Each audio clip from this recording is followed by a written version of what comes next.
I would love to kick it off with Rick and Ken. Give us kind of the lay of the land. Why should companies and countries actually adopt this global tech standard?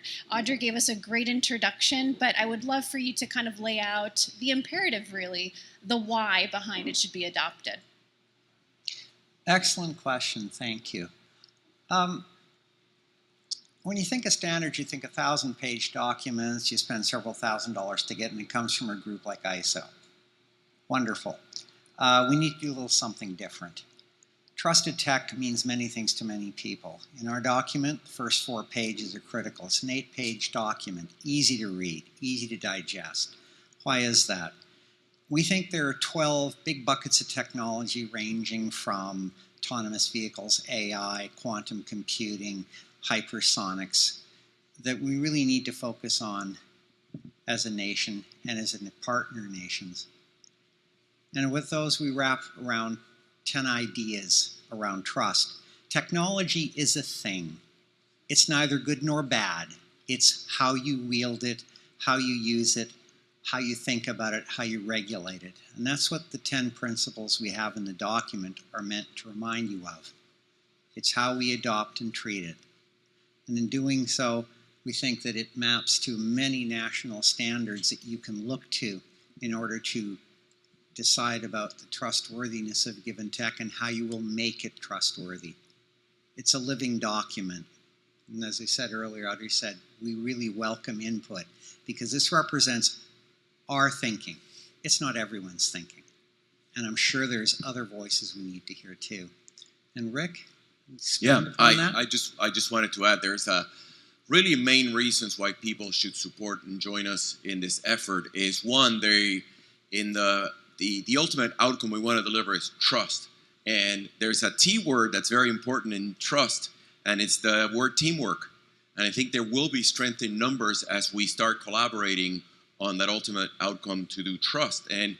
And by delivering on trust, what we're going to really enable is another T word that Keith mentioned is transformation. And for some of us, Dr. Ken and I, we have a lot of examples where creating trust between entities has really unleashed and made that transformation possible. And that's why companies should be, that's really our responsibility as we develop the standard. What are your thoughts on how it exists in the context of the other standards and frameworks already in place, whether it's in this space, but just broadly as well? You know, the world of standards today for the outcome of trust is sort of a multi-dimensional system of systems. If you think about technology standards today, you have the standards around the 10 technologies that Dr. Ken talked about. Standards have a regional dimension, and they also have an asset dimension around the IP or the data, what you're trying to protect. So you have that cube there. And what we have the opportunity to do is really to optimize that, leverage the standards that exist, but take all this three-dimensional challenge that we have and sort of create that momentum around the ultimate, almost like a meta standard, that will help companies achieve trust. Like with anything, especially when you're at the outset of creating a framework like this, there's going to be some tension between, you know, innovation and a guideline. And Audrey, I'd love if you could kind of jump in here with what that tension looks like, how you can kind of balance, you know, the innovators, the manufacturers of the technology with an initiative like this. How do you balance that at the outset? Yeah, that's a great question. When we think about these meta standards, I don't think it's like just guardrails. It is also guide rails, making sure that innovators know where the baseline expectations are. For example, one of the baseline expectations is privacy. If I put in personal data in, I shouldn't actually leak that personal data through the technology to other people unrelated to it. But another principle within the standard is the adherence to the sanctions and the financial norms, international norms against sanctioned entities. And in emerging technologies, for example, in blockchain, sometimes these two are put forward as something that you have to choose one or the other, or there's a dial that you have to sacrifice some privacy to satisfy this sanctioned entities list or something.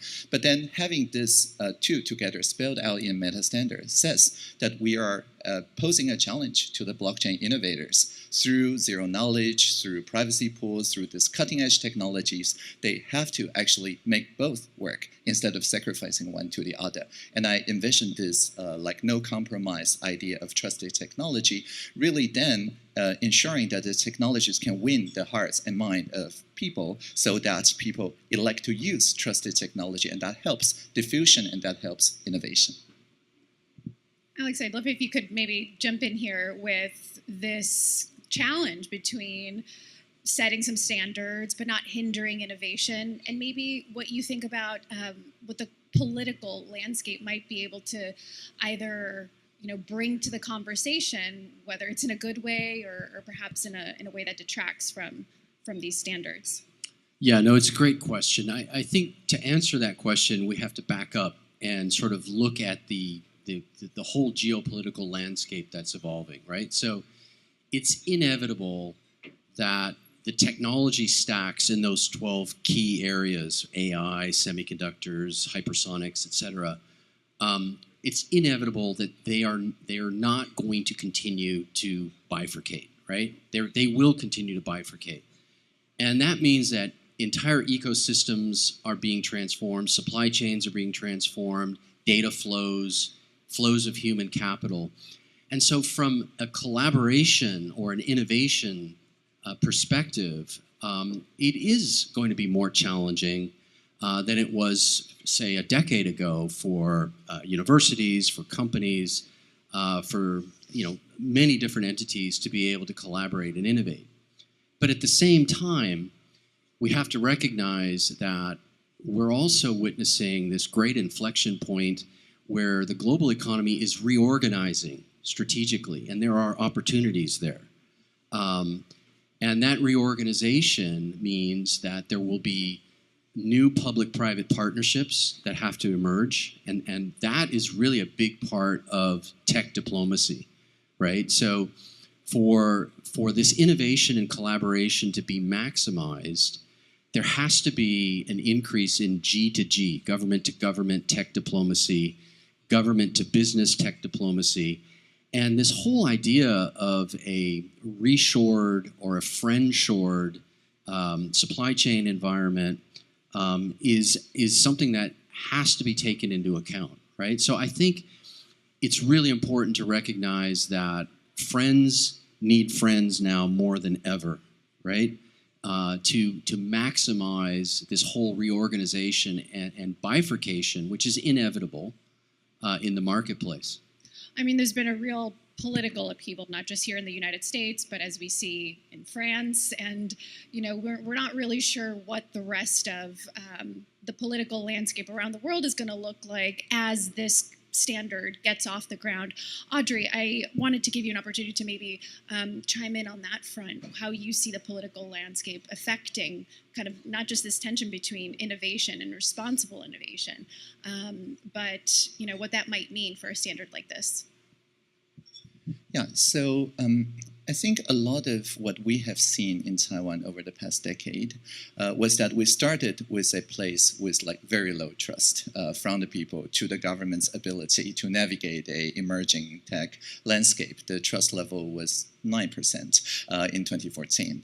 We were able to make sure that we adopted the technology that earned the trust of the people and also that fostered the trust across the different polarized parts of the population so that the trust level became over 70% by 2020.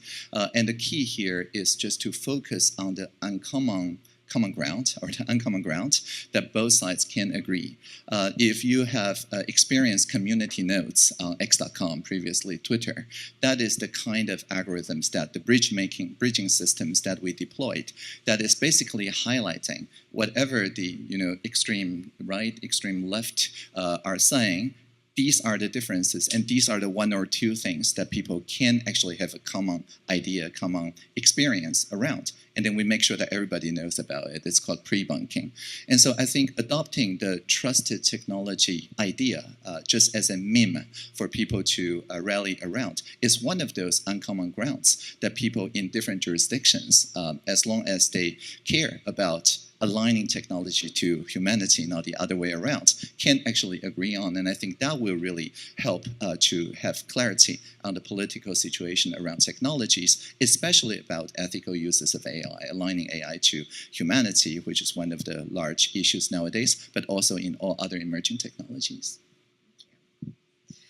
Obi and Alec, I kind of want to shift now to perhaps some of the downstream effects that imposing or just setting up a set of guidelines and frameworks can have on the non-major players, the incumbents in a particular field.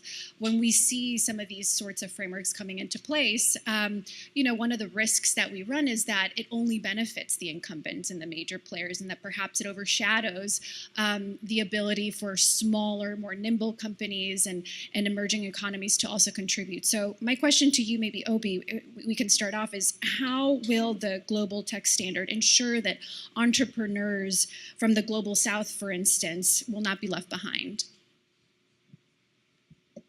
Thank you. Thank you so much for that question. I think that central to achieving that is from the outset determining that we don't want to repeat the perpetuation of the unequal opportunities that we've seen in our global economy thus far.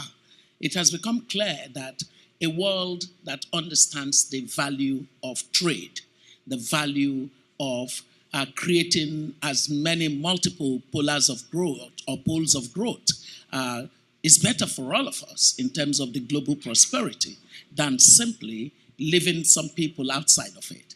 And so from the very design of this approach, especially since we agree that the global economic structure is once again changing. For example, Africa was not participant in the agrarian revolution, nor in the industrial revolution, nor in the early beginnings of, in fact, the knowledge revolution. However, when it's come to the ICT revolution, Africa has been very active in it. As a matter of fact, it is the revolution that our current generation of Africans know the most, and they've been participating in it. So when we get to standards, we do need to reflect very well to ensure that we're not designing in a way that puts anyone at a disadvantage. And so that's one. The second thing is I've had a lot of talk about our allies with the Americans speaking. Well, for too long, Africa was looked on as though it were just a humanitarian case. I am here to announce that Africa is not just a humanitarian case. Africa is a business case. As a matter of fact, the country that Michelle rightly advised you should not be building your policy around responding to them, discovered that better than you did. China is all over Africa. Have you asked yourself why that is so? It's because it's not looking at Africa as a humanitarian case. And I've said to the Chinese often, hey, I hope you don't think that you can repeat the behavior of extraction out of Africa in the 21st century. The younger version of Africans today are very energetic. They're going to be different in holding the feet of people to the fire. And that's important to understand. So for Africa, it's important that the United States and Europe smell the coffee. There's an opportunity there, especially with technology.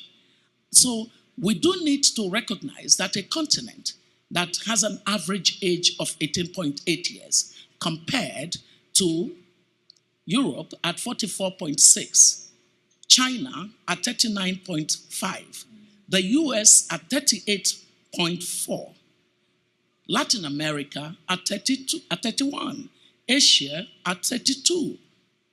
Come on, the closest in terms of a young demographic is India, and even that is 28.9. So if you were thinking strategically, which continent would you be looking at as strong allies for this next wave of economic opportunity that we almost ride on, it would be Africa.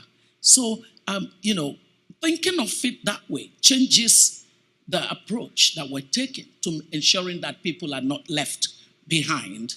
And, frankly speaking, I'm a believer in the fact that in God we trust. Every other person must bring data. And so if everybody else must bring data, it means that we should be guided by what data tells us the future of the world would look like. I think that's an amazing point. It's the business case, and we see very early signs that Africa as a continent, there's specific countries that are really contributing to the large language model development and the training that goes into some of the most advanced models that we use in chatbots today. That's not going to end. If anything, that's going to continue to expand. But you bring up this point that we've learned from lessons of the past, and the business case is different today. What are some of the kind of pitfalls you think we should be extra sensitive to be able to divert or to avert the same kind of results that we've fallen to in the past when some of these guidelines or frameworks are put into place? There cannot be too much transparency. I think it's got to be transparency, transparency, transparency. And that's one. The second is we do need to make sure that cost effectiveness really supports the argument that you don't want to increase the transaction cost for territories, for regions that are already struggling in terms of cost of doing business. Thirdly, when we talk about the necessity to invest in education, a country like the United States should not be looking at, let's invest in education so our own diplomats can know what to say. That would be so self-sabotaging. I think that it would be important to look at what we currently are struggling with in terms of digital divide, right? And then to say, what kind of digital transformation skills do we really need to invest in? And how do we use public-private partnership and cross-border relationships to push this? Because the aggregate outcome is beneficial to the ones who have the resources to make this happen.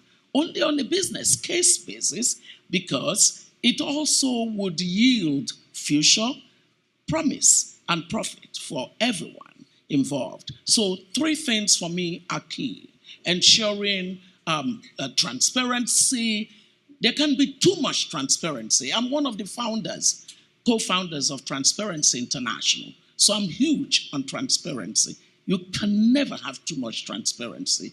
That's absolutely number one. Number 2 is, of course, this whole idea, don't make it burdensome, don't make it costly, don't increase the asymmetry of information that then becomes really disadvantageous to parties that are outside of the nucleus of those that hold the ace right now, and basically ensuring also that we don't want to repeat this exclusionary kind of approach that sees women struggling to get into things. There are less women in the tech sector, and it's repeating the pattern of what we have in traditional economy.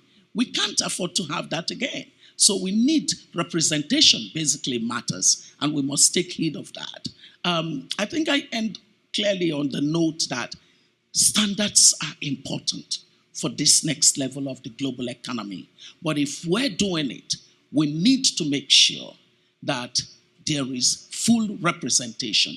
Who wants to have a repeat of the United Nations, where some group have such incredible advantage over others? We need to think of that design and know that our current multilateral system is struggling simply because of the unequal balance that lack of it that we have, and design differently to ensure inclusion. Alec, can you jump in here, because this issue of the digital divide has not gone anywhere. It's been, over a decade that it's been on many governments' minds on how do they reskill, how do you prepare not just people, within your own borders, but those that want to come in and contribute to technology being fostered there. How do we ensure that it doesn't get wider, but that other emerging economies, nimbler startups, that not just the incumbents can benefit from this new era, and with the guidelines that are coming out alongside it? G'day everybody. That's a very tough question that I'll do my best to answer.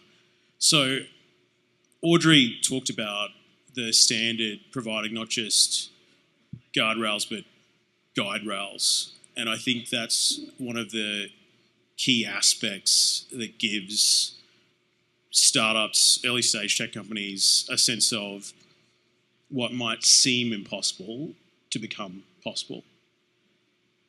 And where I come from, a country that invented the science behind Wi-Fi. You can brag. Yeah, look, well, I mean, we didn't commercialize it, right? That's the real mistake. If we had, then we would be the richest country in the world. That's the crazy notion about it. Only Nikola Tesla could have been the richest man in the world had he have taken a license fee for the transmission of AC current. But so the idea of having something like this gives the sense of possible to allow people to say, we can operate around the world knowing the standard that we're going to operate by, knowing which countries have recognised the standard and are embodying it in their policy, in their legislation, in their actions, in their culture. As Michelle said at the beginning, we are in a competition against the status quo. Like that is the pace that we must fight against, because the status quo is not good enough and we must fight against it. And this standard is about lifting the bar so that companies can act ahead of government, and where necessary, government can follow. Australia has got a lot of issues, and we are overly reliant on our resource sector.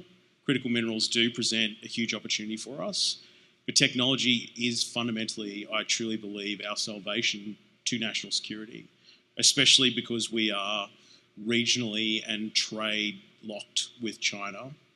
And fundamentally, if we don't do something about that, then that is going to hurt us as competition increases. One of the things I think many people have noticed is that trust in institutions isn't exactly at an all-time high, not just in the United States, but broadly. And government can widely be seen as, a little bit slower to innovate, perhaps, too large to move nimbly to get things done and get those results. How do you think the tech standard fits into that? Can it offer up new opportunities? I mean, we've talked a lot about the benefits that it can bring, but, you bring up some of Australia's challenges. How do you think this could kind of, fit into some of the existing challenges, and how do we navigate them in that? So I think that one of the greatest things about the standard is it's not about compliance so much as it is about behaviour. And that's truly the fundamental aspect, and why the principles that embody the desire for advancing freedoms, about being human-centric and caring about humanity, like those aspects of this standard is not traditional for typical standards that are about compliance and checkboxes. Fundamentally for Australia, and I think for us and how we progress, considering, other than being known to be the lucky country, we are the plucky country. Sometimes we like boxing above our weight. We do have the boxing kangaroo. Ultimately, it's about stepping up, and I think we're willing to do that. And this standard, I think, is something that gives us a sense of there's a level playing field, and we can step up into that level playing field with the great guns. I'd love to open it up to the audience for anyone that might have some questions for our panel.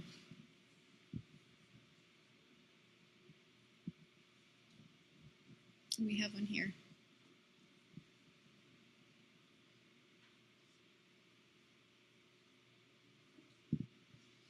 Thank you. My question is for Dave. What are some concrete steps that innovators and policymakers can take today to align with the trusted tech standards? Really, what's next coming up? Yep. Looking forward. Thank you. Yeah, so thank you so much for the question. So I run a nonprofit applied research institute, and we're a trusted third party. That's the nameplate that we use, and we're an action-oriented nonprofit, which is different than some others. And so let me give you the action items, right? Your homework, what to do next. Really, for a standard to have impact, I'd encourage you all to do some very simple things. So I'm from the Midwest. We keep things pretty straightforward. Number one is actually read it. It's not that long, 8 pages. So actually read it. Take time to read it. Number two is think about it. Don't just put it away, let it collect dust, but actually consider what it means for you and your organization. And then number three is talk about it and get other people involved. I think if we do those things, we'll be much, much further ahead next year at this time than we are today. This is my little plug for tech diplomacy at prf.org. Check it out and drop a line if you want to get more involved. And I really think, hearkening back to Michelle's comment from before about pacing threats, this really becomes then the pacing opportunity for those of us in this room. Any other questions?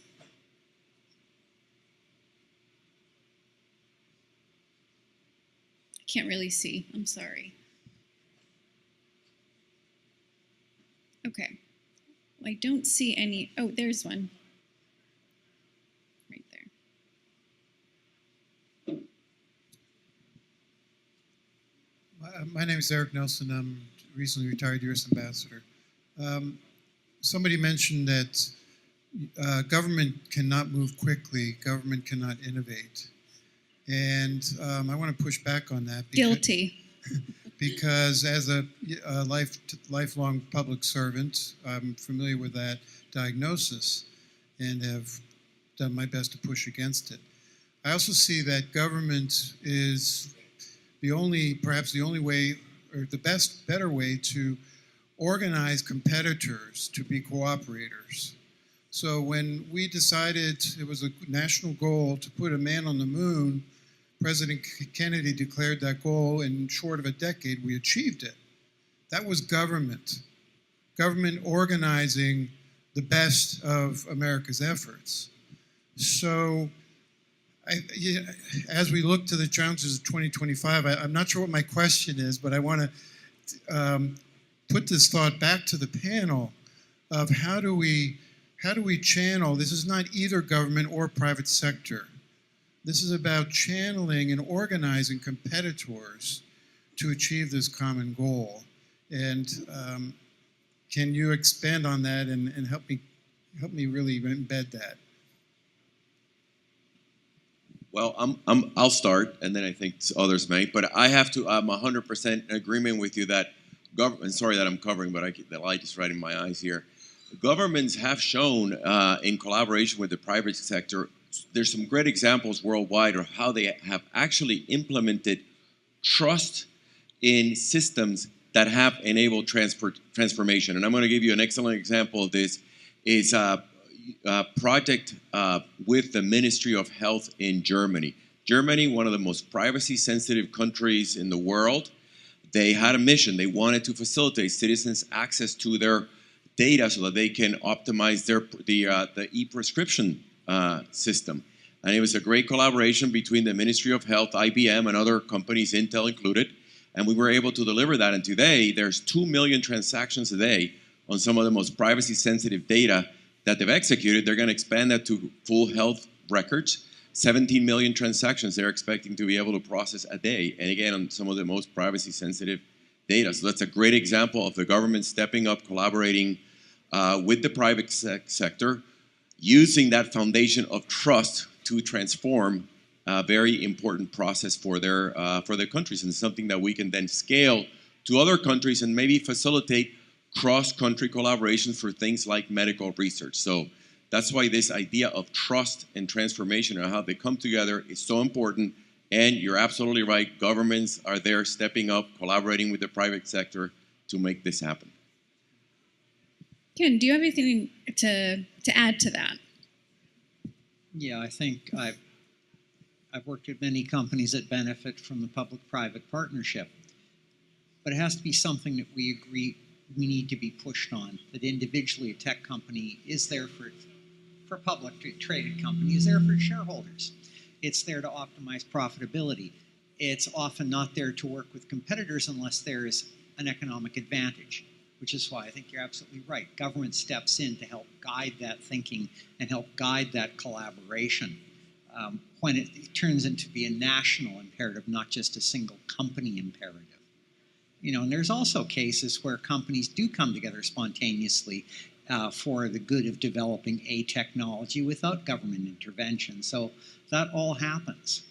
Just like in government organizations, I've seen innovation happen that then gets moved out into private industry. So there is always that range.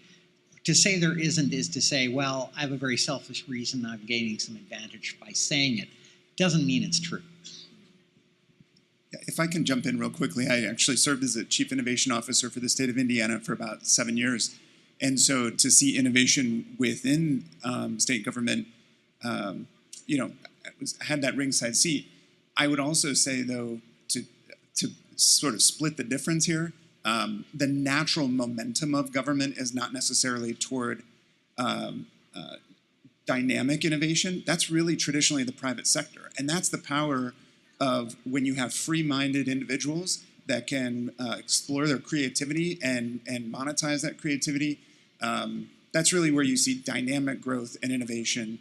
But bringing it back to a tech standard, if you cede over that concept then to government, that's the real risk. And so that's where we need individuals and companies to commit to this standard so that they can do business together more effectively. One of the areas that we're actually seeing this play out in emerging technologies like artificial intelligence is energy, the need for compute, and where are we going to build these data centers? Who's going to do it? Are we allowing foreign money into it? I mean, a lot of these companies, OpenAI obviously leading the way, but many others that are actually kind of teaming together, having these conversations as a block on Capitol Hill. In some ways, that's incredibly productive. It seems like they have a common goal to increase the capacity for compute so everyone can kind of get ahead. But it does kind of raise the question of, you know, who's in the driver's seat ultimately. And I'm just curious if you guys have any thoughts about how I think AI in particular is really shifting the power dynamics in terms of who knows what we need, who has the funds to do it, who's willing to move. I think this is kind of a different time in tech that we haven't seen before. Well, from a public policy perspective, I do want to say that there are ethical challenges that we also need to be very mindful of, even as we push for public-private partnerships and to design, I think it's a design issue, to design in the kind of way that we are following as much as possible industry approach as against specific companies' approach. The reason being that regulatory strengthening within government has to precede the kind of conversation that we seem to assume that government can lead, because the knowledge asymmetry already puts advantage a lot on the side of private sector.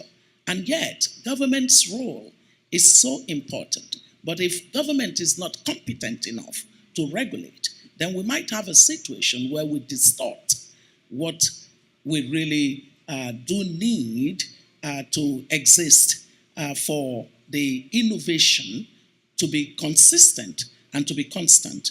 I am afraid of hijackers of what the public good should be.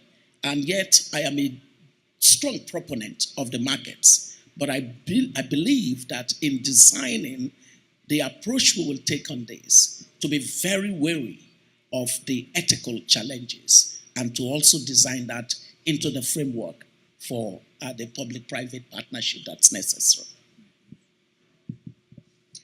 All right, everyone. Do we have any other questions? Oh, I see one right in the back. Hi, my name is Ben Bierman. I'm from Guidehouse. I think in the international standard setting arena, China's been beating the US a bit on setting standards on things like quantum and 6G, getting their preferred standards set. And when they don't, they can turn to bilateral standards agreements with countries in the global south, people that are willing to sign those agreements. And so my question is, how do you see these tech standards advancing US interests in those international standard setting bodies and making sure we continue to keep like freedom and privacy at the heart of international standards? As someone who's done standards for years, that's a really good question. And I'll just make the blanket statement, something when you've worked in standards, you know this explicitly. Whoever shows up and puts the effort in, whoever offers to write the documents, whoever puts people who will show up for every committee meeting wins in standards. They drive the process. We have seen this happen in 5G, where two companies showed up, put a lot of effort in, wound up driving the definitions. Is that necessarily a bad thing? Well, if everyone else sits back and says, I'll just take whatever you give me, yeah, that's a problem. And this comes back to countries showing up, companies within the country showing up and participating and putting the same type of effort in. This is back to the co-opetition question. If you're not going to show up and put the time in, you're going to get whatever that organization puts out, provided people think that organization's output should be followed. There's no simple answer. It's show up and contribute. This is something US used to lead. Now China's leading. This is a solvable problem. No one's stopping a company wishing to participate and make sure that a nation's technology interests are reflected. Nothing is stopping you from showing up at those organizations. Did anyone else want to add to that? So I might add that I'm a big fan of my Harvard Business School professor, Clayton Christensen, who came up with disruptive innovation theories. And he talks about low-end disruption, where there's a reason why there's more Android phones than iPhones. It's because Android operates with high gross margins at the bottom end of the market. This standard is far more agile than traditional standards. And that creates an opportunity for it to accelerate and be more prolific and ubiquitous than traditional standards. And that is the opportunity that the Institute and that all of you here in the room can take, is that we can get out there faster and be more effective and ultimately win the day as a result of the way this has been developed and designed and can be used. Well, we're out of time, but I would encourage everyone in the audience to kind of direct any feedback. Say just one of course. Thing? I think everyone who was in this room really should go and listen to what Michelle said again. I thought that her speech was brilliant. I don't understand how the US became the winner acting like a loser. You know, I mean, you invited me to speak. And, you know, where I come from, we call a spade, not an agricultural implement. We can take it, don't worry. Yeah. Because, I mean, look, the US has been a natural leader in a lot of the things that we've seen. And suddenly, it appears as if all that the US and Europe is obsessed about is China. China said, China did, China. can we get back to the place where the natural talents that we've seen this country exhibit gives it the confidence to continue to do the things that matter for global prosperity, but to do it with the lessons of why it should not repeat some of the mistakes that it made in realizing that the world does not begin and end in the US. That's so important. A policy approach, a foreign policy approach that realizes that you have lost people, you have lost countries that really loved America simply by not paying attention to what some of your actions were doing to these other countries. Just get a better design of foreign policy. On my continent, a survey was done on democracy and other systems of government. Overwhelming majority, 67%, said they prefer democracy still today than any other system of governance. However, 37% only said that democracy is delivering. And we know that there are many dimensions. I am one of those Africans that insist on Africa taking responsibility for its problem. But beyond Africa taking responsibility, we do know that there are global rigidities that also stand in the way of even the most well-governed country in Africa. The US, as a proponent of democracy, needs to understand that it can get some of these conversations around what creates global prosperity, more inclusion into that topic. And it would change the dynamics of who you need to be worried about. Right, the competitive does not have to come at the expense of inclusion. Yeah.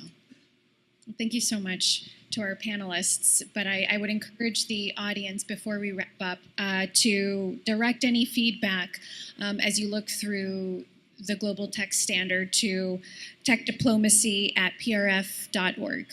Thank you, everyone.